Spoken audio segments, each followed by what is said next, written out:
Hey, seventh grade advanced. Today I just wanted to make a really quick video to kind of help you out a little bit with what we're going to be talking about, or what we actually started talking about yesterday.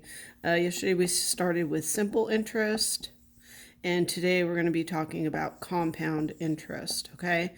And what you're going to do is we're just going to compare the two and see which would give you a better option if you were out in the financial world and maybe you're getting a loan, or maybe you're purchasing a vehicle, or maybe you're looking into a savings account. And we just want to see the differences of what happens if you have simple compared to compound interest. Okay, so first off, on the STAR reference sheet, you are given these formulas. Okay, so we have simple interest and we have compound interest. Okay, it's in the additional information in the bottom. And the formula that y'all will need to be using is the interest equals principal times rate times time. It's all multiplication. Or your account balance is equals the principal multiplied by 1 plus the rate times the time in years. Okay, so all you're doing is you're taking the information that you're given and you are just putting the numbers in place of the letters and then doing the problem, okay? So first off, let me give you an example. All right, so say I have this problem right here and it's simple interest, okay? My initial deposit, or what I start out with, is my principal. That's my beginning amount. The time in the account is 18 months, and the interest rate is 0.75%, okay? So if I wanted to calculate that for simple interest, the formula is I is equal to principal times the rate times the time. Make that a little smaller. Trying to make it smaller. Okay, that's a formula.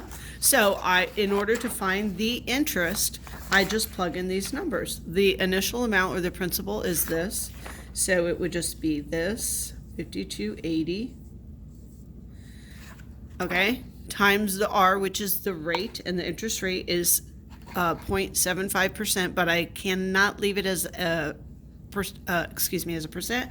I have to change it to a decimal only by get rid of the percent. And by that, I need to move my decimal 2 places to the left.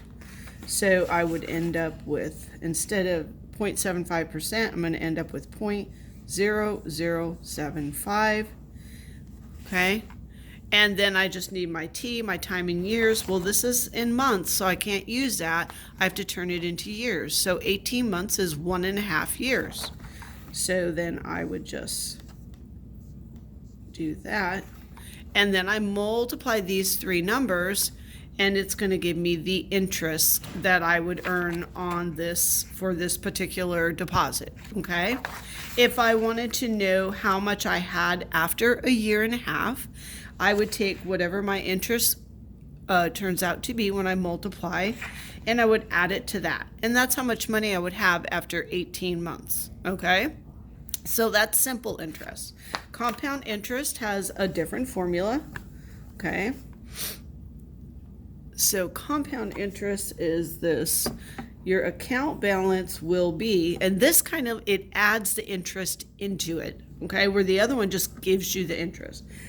The account balance equals the principal times 1 plus the rate and the time in years as an exponent. So when you plug that into the decimals calculator, you need to make sure that is up here. It's not multiplying down here. That is an exponent. So if I had this problem, say this one over here, it's the same problem. Instead of doing it as simple, I'm going to do it as compound. Okay, so my numbers are pretty much the same, but the formula is different. So this will give me how much will be in the account altogether after I calculated. The other one only gave me the interest, okay? So let's plug in the numbers. So the principal, again, the P, is the 5280. And I have a feeling I'm not going to have enough space.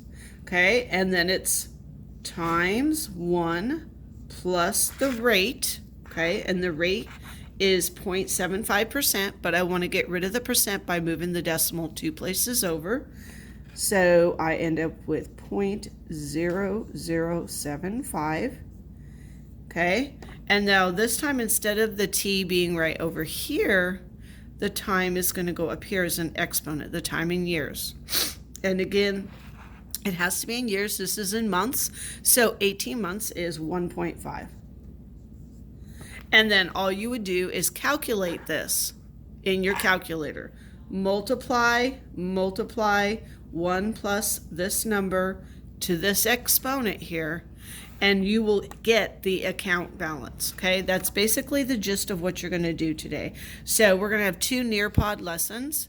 I want you to, after you've watched this video, do the simple interest Nearpod, and then I want you to do the second Nearpod that compares the compound and the simple interest. Okay, if you have any questions, come to or you can email me today because I will not have a Google Meet today. So just email me with your questions and I will try to help you as best as possible. And always, guys, if this video doesn't help you, you may search up other videos. Just search up calculating simple and compound interest.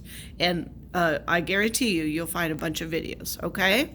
All right, guys, good luck and hope to see you soon in the classroom.